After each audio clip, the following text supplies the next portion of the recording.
There was no real thought of having a company and having it be real and having it grow into something. It was just for fun.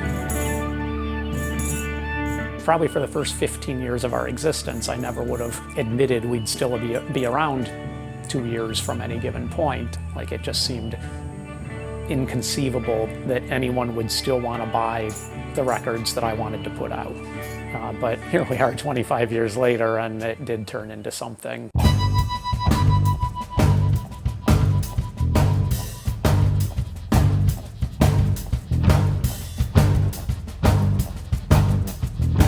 I wanted to get people from the very early days. The Hideout, in the middle of nowhere, surrounded by everything. And from the most recent days. This one out! I think it's like a perfect atmosphere. And from all the eras in between. We're like an old country house, stuck in an industrial surrounding. And get them all together in the same place at the same time. This is like the coolest thing, that this would happen. We're gonna have 25 past and present touch and go and quarter stick bands play. To throw a major crazy party, you know, that everyone will leave go, best party ever, man, you know?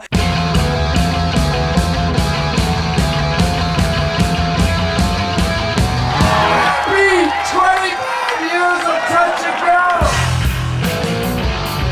I think it's important sometimes to say, stick your sword in the gravel and say, we've made something and we've done something good. It's the first chance that we've ever had to give something back to touch and go. It's great to have people completely independent, doing it for the music. I just wanted a free trip to Chicago.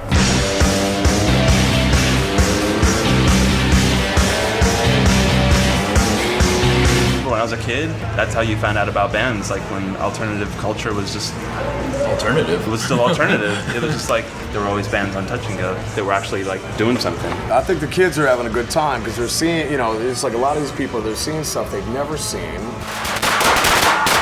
Believe me, it was a lot cooler in the 80s.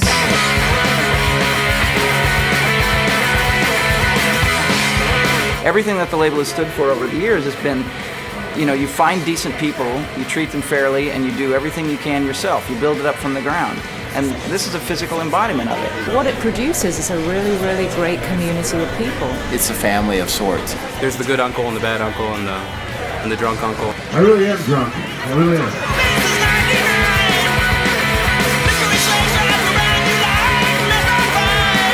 This is my friend Steve, and I'm David.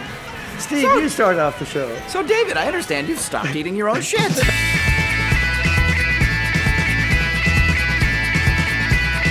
It's kind of an honor to be invited to something like this.